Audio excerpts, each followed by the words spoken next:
Shooting it raw? Yes. Shooting it raw.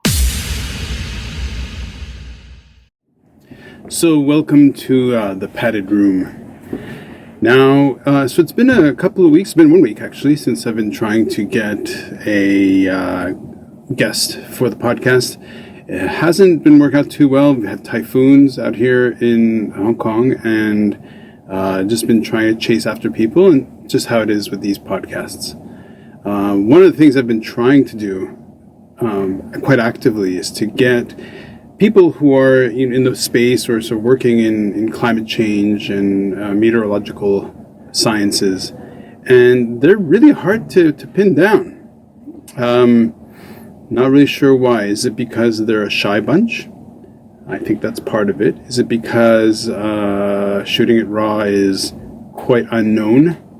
Maybe. Not a huge high-value target, but, that's just how it is. So instead, this week, what I'm going to do is I'm going to re-release the episode I recorded with Raugi, who, when we spoke last, he was sort of talking about what it's like to be a director, what it was like to be an actor, what it's like to, just basically to share his world out in Vancouver and in film. And I was listening to a podcast with Conan O'Brien with Gyllenhaal. I don't remember his first name. But listening to him talk about the whole process and the techniques of being an actor, I thought, that reminds me of Raugi. And then actually, the movie Raugi was working on, that he shot way back when we spoke, is actually finally out. It's out, I think, this week or last week or something. So perfect time to re-release the episode. So here it is. I hope you like it. And share with as many people as you can. So, and remember, if I can get 1,000 subscribers, I will eat a Carolina Reaper pepper, record it, and upload it so you can all laugh at me. Shooting it raw? Yes. Shooting it raw. Like, look at me, Mom. I'm a giant joint. Is this before a pot was legalized, or this is before it then? It was at the same time. Right. It was happening. Right. Got it. Okay. Yeah.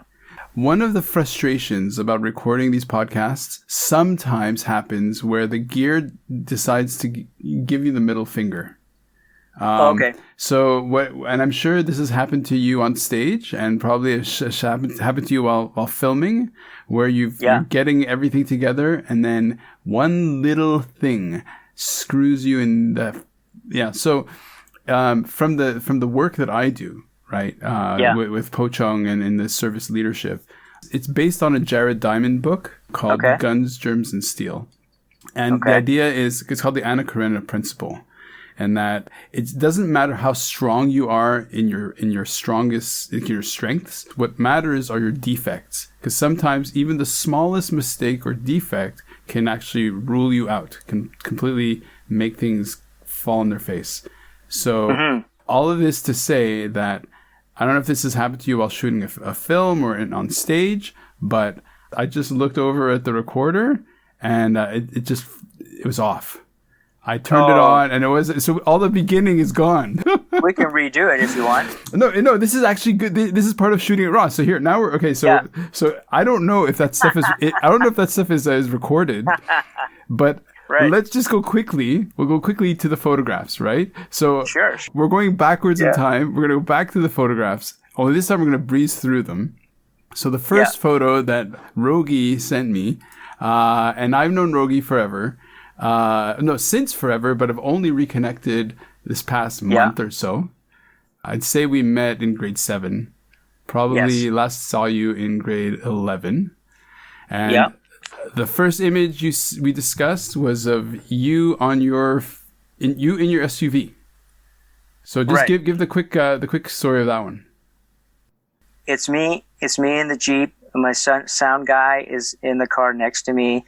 And peeking out through the sunroof is my DOP, and she's got the Red Dragon camera, and we're driving around the top of this parkade.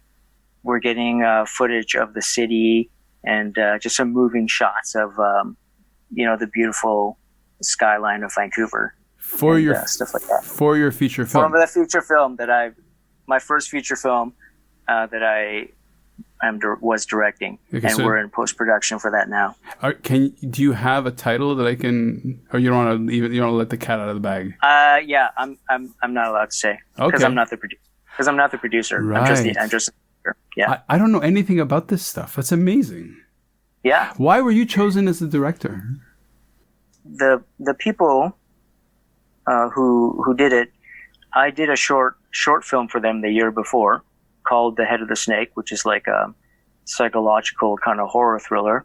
And during that time, we liked working together so much. He said, "Hey man, I've been sitting on this feature film," and I'm like, "Yep, done. I'm in. Sure. Sweet. When do you want to do it?" And then a year later, we filmed it. You mentioned that it was 13 weeks of shooting. 13 days. 13 days of shooting. Oh my goodness. 13 days. We gave the crew 1 or 2 days off each week so that we didn't burn them out. So it took about a month, but we had only 13 days of actual filming. Amazing. Yeah. And we shot over, 90 hours of usable footage. Wow. Like that's not including all the stuff that was not usable. So describe the red that people don't know. What is it? All I can tell you is that you can probably describe it better than I can. Is that it's one of the, I guess it's a very popular camera to use for making movies. It shoots raw, like your podcast, which doesn't necessarily make it easier to work with afterwards, but you can do more things with it. Because it's raw. So the files are really huge, but you're getting everything. You're getting all the detail, and then that way you can really pick and choose how you want to use these shots, as opposed to, I don't know what other cameras or companies, but if you can't shoot raw, then you're kind of confined to whatever that camera is capable of capturing. Right. But you can probably expand on that a bit more. So your relationship with your DP, which is director of photography, yeah? Yeah. Okay, so your relationship with her goes back how many years? Oh, 0 years. Oh, you just sort of... We met her. She was recommended to us for the film, and we met up with her.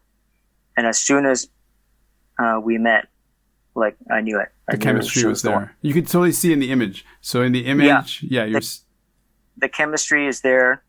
We immediately cared about and for each other, which makes it really easy to work. Because I'm always considering her, and she's always considering me. Mm-hmm. So and that's what made it. Often I would be like, "Is it a little dark?"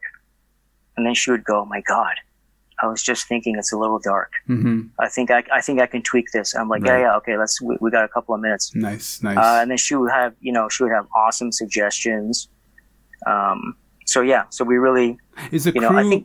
Was the crew mostly based in Vancouver? Yep. So most of the crew was found by Leia, the DP. Oh, right? wow. So she would find. Yeah. So she. And which is common, I'm like, well, okay, if you got people that you like, that you can work with, let's go try to get them first. Sure. Instead of me imposing, strangers on you. Right. So she had a team that she had worked with before, and she brought them on. I didn't need to, because I trusted her. Mm-hmm. I didn't need to vet them. And they were great. Everybody was, everybody came on board. Everybody understood.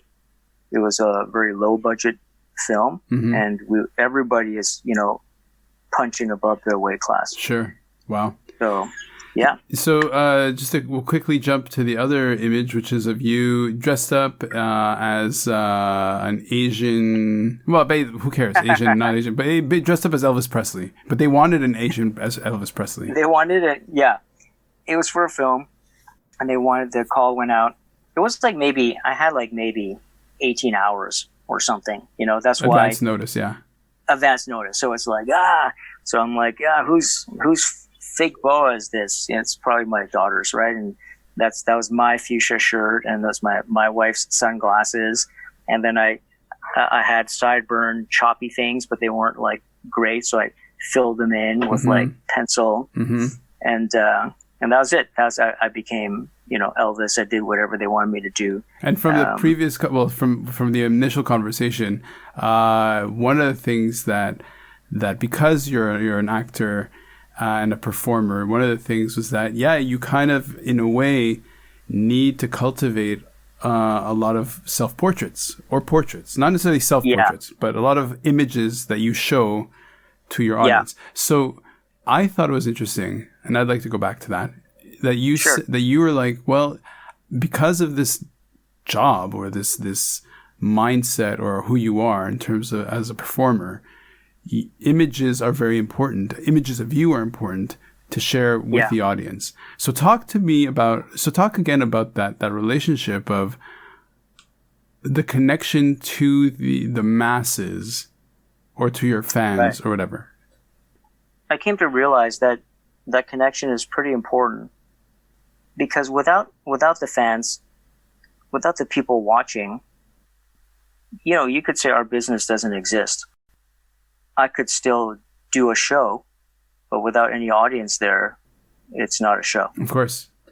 So part of our job now is to have an online presence, is to use social media, because it helps people, people who like my acting, people who like my shows and things like that, to feel connected to me. That's okay. So how much has that changed from when you started? Yeah, it's changed a lot. I mean, I remember when I started acting, the internet wasn't even really a thing. Well, it didn't exist. Yeah, right? Like, not like I didn't have a computer. There was no, like, this before Facebook. Like, this whole thing was just completely different. Maybe every once in a while, someone might recognize me from something on the street. Mm-hmm. Maybe. Yeah. How I got my agent was, at that time, I think I got like 20 photo headshots and resumes together, and I hit the bricks. Yeah. I looked up their addresses in a phone book, and I went to them. Right? Like, that's crazy. I love the delivery of phone book. Can you imagine what that is? Can you imagine that? Right? Isn't that crazy? It's a book with phone numbers in it. I know. Like everyone's number in the whole city, right? Yeah. And I had a pager. Uh-huh. And I had a fistful of quarters. That's awesome. Like, that was the deal, right? Like, your agent paged you. Yeah. You phoned them. Yeah. And then if you were lucky enough to have a fax machine, it would get faxed to you. If not, you went to the corner store. Mm-hmm. You got faxed, and then you auditioned 1 or 2 days later. Sure. Like, everything was just so much slower. Right. But now I could get an audition right now, get everything sent to me on my iPhone. I'm submitted electronically, and then I'm auditioning tomorrow morning. Wow. Or maybe even tonight. So would you say that things happen faster, but would you say that there's a lot more media being produced? Like, there's a lot more work for actors? Would you say everything's been increased? Yeah, I think everything's been increased. I would have to say that.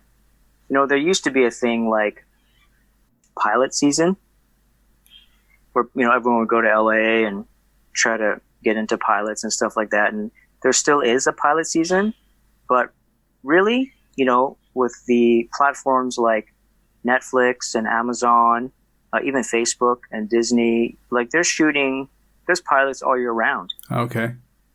People, like, the content is insane. Right. So. Okay. So as an actor, Okay, so just to rewind, to put some context, because that may have been lost, but Sure. essentially, Raugi and I went to the same high school and have known each other since grade 7.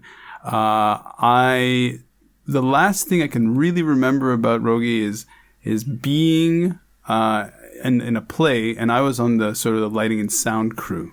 And so of seeing him and doing the rehearsals and the performances and then suddenly discovering him like decades, 2 or 3 decades later, seeing Right. you're still in acting, still in acting. I'm totally floored. And in a way, we haven't seen each other in all these years. And so you have been thinking about, steeped in, like, completely, probably you've been teaching as well, from what I understand. You've been teaching this craft and the whole the depth of understanding that you have for acting is just, that experience is huge. One of the things that I was really inspired by was an image that you sent over of you made up as somebody, I don't know, 20 or 30 years in the future from now. So somebody like an elder gentleman with the makeup. So how would you say you're thinking about the craft and about your own expertise or has matured? Yeah, that's a good question. That timeline is super clear in my mind and in my heart. And I'll try to be quick about it, because it's these are massive events in my life. But, I started out angry, which I don't regret, because anger can get you far, but only so far. Huh, okay. In this business, so my body was bigger, like muscular, like my neck was thick and my chest was thick, and I was this young, kind of really in your face kind of actor, and that's exciting. But then after a while, casting goes, "Hey, dude, what else can you do?" Right? They're like, "Can you be vulnerable?" And I'm like, no. What does that mean? Hulk smash. Yeah, exactly, right? So now the industry, the craft is asking me to transform. And then I had to take a real hard look at myself. And then, really long story short, I move into the idea, the concepts of love, and how to be in love with my craft, how to be in love while I'm acting, even when my characters are doing terrible things, that kind of thing. How do I embrace the world with my heart? And that really transformed the way I worked, the way I saw things. That's kind of when I started to teach more. And then I started to really see my responsibility in cultivating the generation of actors coming up behind me. Okay. And they don't necessarily have to be young. They could be like 65. Sure. They're still baby actors. Because I realized that if I become afraid or whatever, and I don't cultivate those coming up behind me, my industry is going to die. Okay.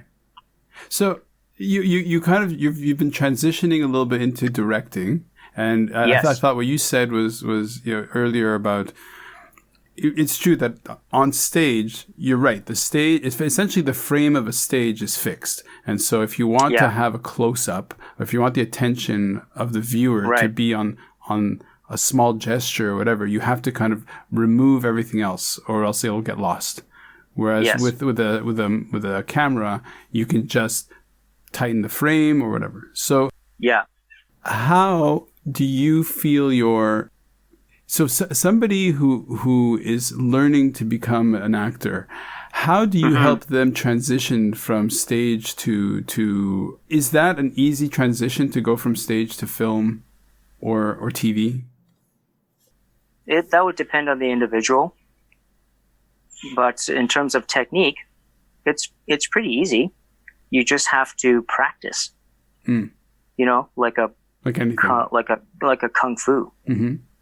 Right? And I use terms like kung fu, or because these are I consider artful things that are action driven. Okay. And all acting is a craft. However, acting is action. Got it. And I don't mean that physically. In fact, I mean that quite oppositely. I know that's not a word. No, it's okay. No, in the opposite. Yeah. Your heart. When I say something in front of the camera, you should be seeing or feeling what I'm doing. Right. Okay. Even though I'm still. Right. And that transition, and that's what I find coaching and teaching exciting, because that is different for every person. I have techniques and things like that I can ask people to do. But ultimately, those techniques show me what kind of person you are, how you think. Mm-hmm. So then I can go, okay, hold on. Forget what I said. Do that thing you just did now. What are you thinking there? What's happening? What part of the universe is aligning inside you for you to say that line just like that right now?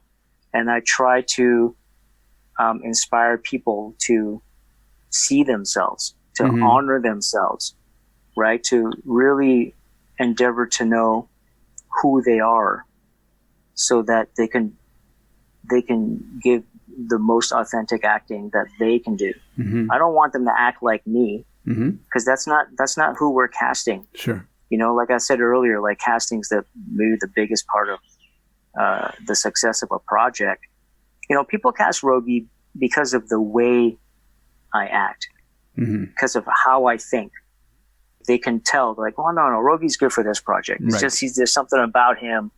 But we all have the same techniques. Right? But what's different is my spirit. Nobody has my spirit. So have you had a project that was so challenging that, because at the end of it, it's also your job. So you come in every day, you show up. It's work. So you do the work. Mm-hmm. Your work is very, it's in sometimes your work is very emotional and sometimes it's very physical. Okay, so that's your thing. But have you ever had a day or a set of days where the work itself put you through the ringer, that created a real awakening or kind of sparked a real change? Or has that ever happened? Yeah. That happened to me, fortunately, earlier in my career, in my last year of theater training at UBC. And it's pretty important because I was cast in this lead part of a play called A Lie of the Mind by Sam Shepard. And the character is Jake, and he's like very broken. And the play opens with he thinks he's killed his wife. He thinks he's beaten her to death. And so I didn't have any safeguards. I didn't have any techniques. I just went in raw to this guy. Yeah. And I started doing weird, crazy things, and I isolated myself.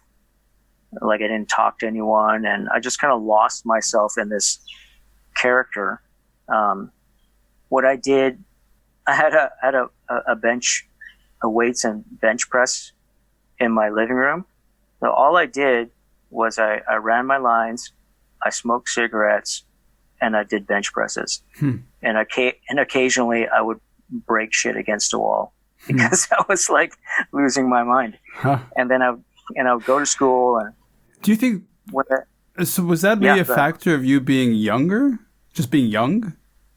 Yeah, that was a factor, and I just wanted, like, I never played a part like that before, and I just wanted so badly to do a phenomenal job because I love this playwright so much.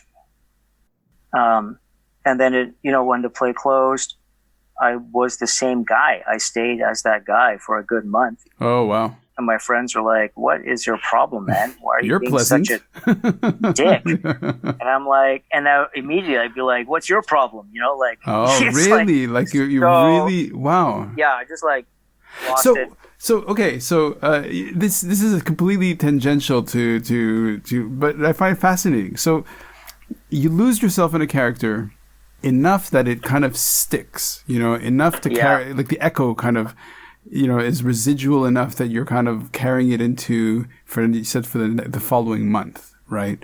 Yeah. It was great, and I say, fortunately, it happened to me then, because when I discovered what had happened, I had to go through a psychological process on my own of like, oh, this is not me. This is Jake, who's walking on the furniture right now. Maybe I'll just sit down for a second, and then eventually I was able to separate him from me and let him go.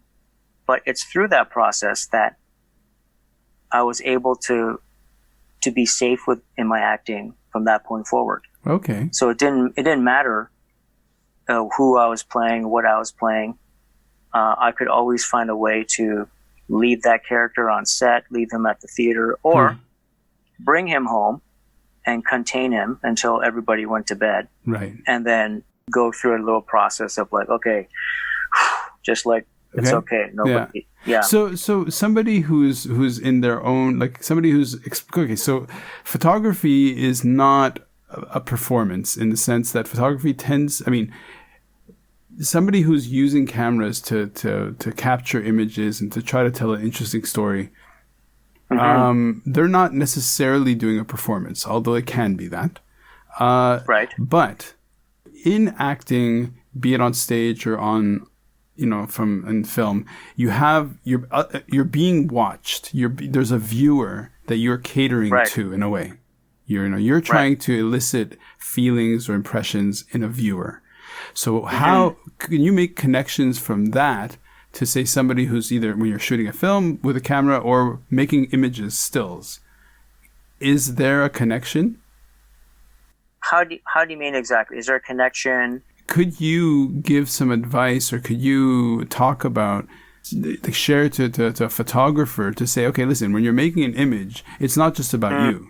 It's also about what you're going to elicit in the viewer. Right. So I think I can speak to that from a filmmaking point of view, which I think is slightly different from a stills photography point of view. So I don't know if this was cut off or not, but I was talking about how when I'm making a film, I'm creating the frames, I'm creating these shots to tell the story, and then I'm inserting actors into these shots, and then they speak the lines.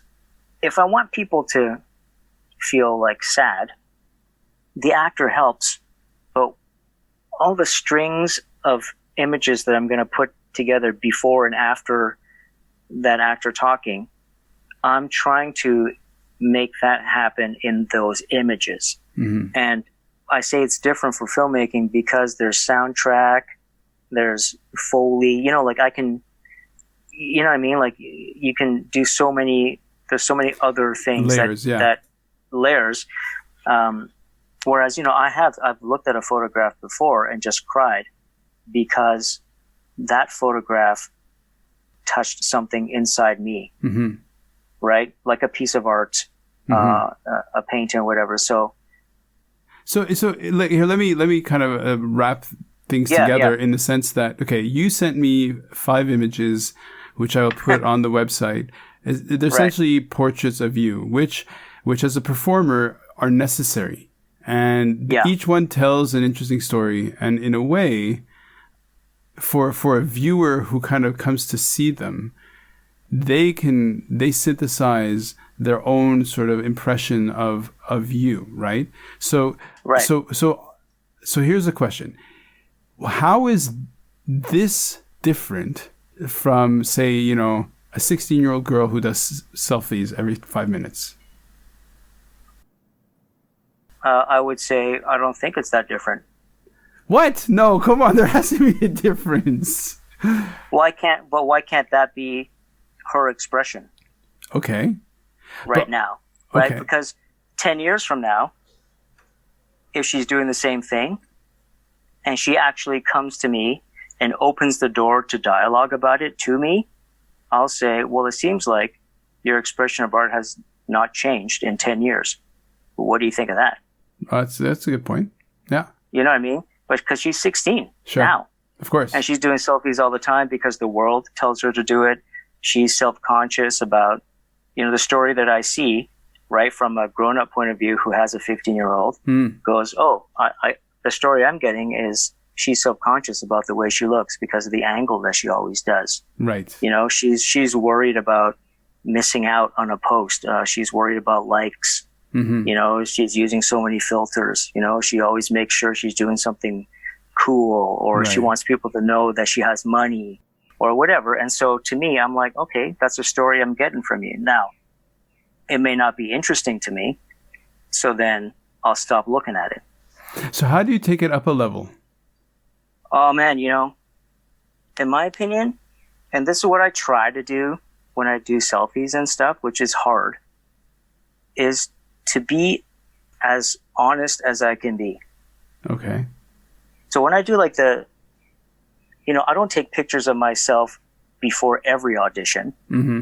You know what I mean? But that particular one, I'm like, I feel cool about this. Yeah. I like it. Yeah. I want to share this. You're talking about the Elvis one.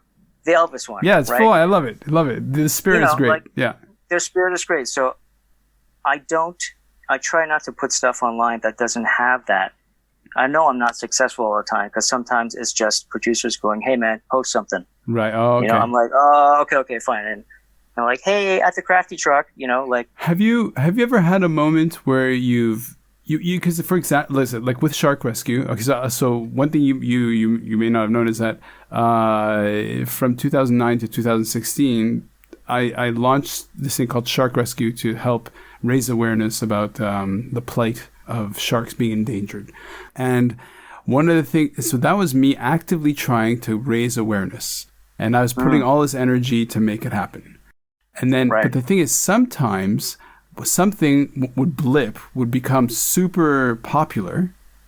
Right. And sometimes something wouldn't, even though the amount of energy I'd put in would be the same, so I couldn't predict why. For example, like with your self-portraits or with your work, do you have any ideas? Have you ever thought about how it is that sometimes something that you do and you don't know why it is, but became super popular, went viral or whatever you want to call it. Yeah. And other things which you'd think would be good kind of just get not noticed. So have you faced that as a performer? Yeah. Yeah, sometimes I'll post something about like an awesome show or something like that, and it'll just get like a mediocre response. But then I'll post a giant steak that I made that night that I ate at midnight, and it's like, it goes like it blows up. Right. And how do you... And I'm like, okay. Like, I have no control over that. It's obviously. Isn't that kind of weird? I have control, I guess, over how much effort I put in. Mm-hmm. But that's about it.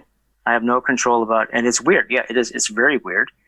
And then if I look at like my Instagram, right, I'll post different things and I'll look at my likes, and they're the same. They're like which makes me kind of go, oh, that's interesting. Mm-hmm.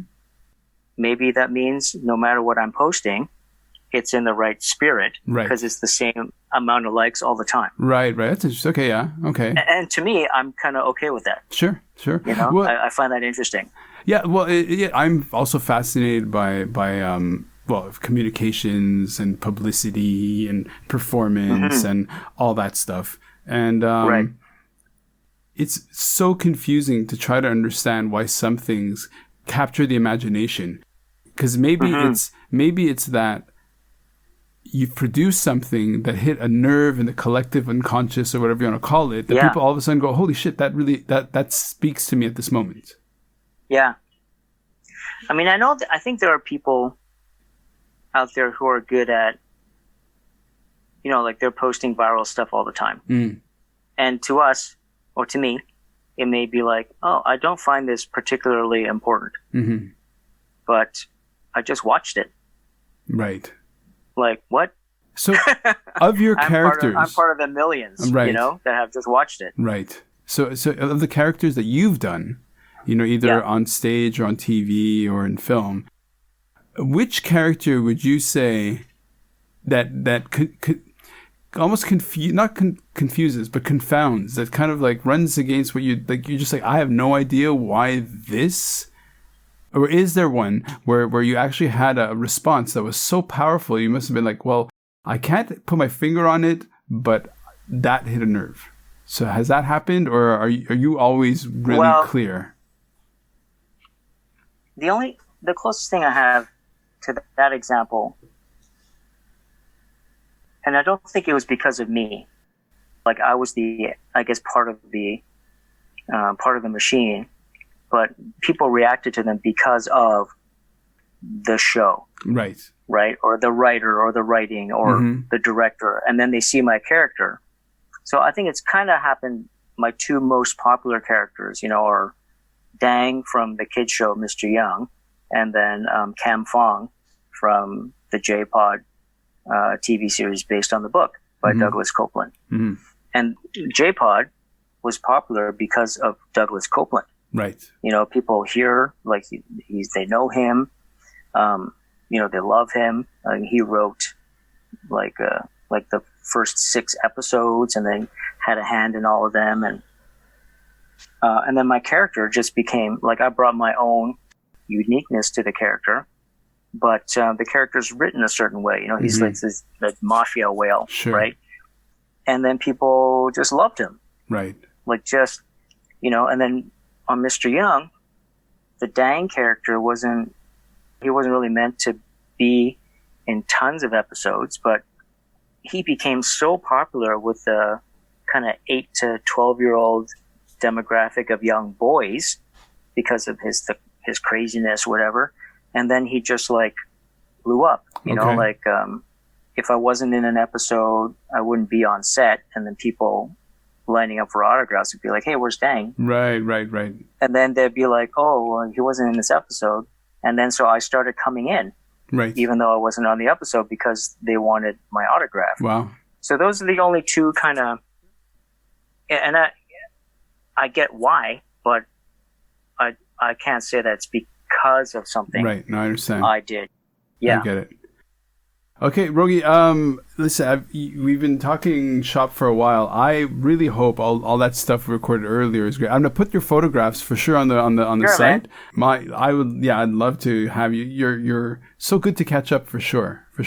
Same here, man. It's so good to see you. It's not the same seeing your pictures and no, of course, all the awesome stuff you're doing, but this is really nice, man. Shooting it raw? Yes. Shooting it raw.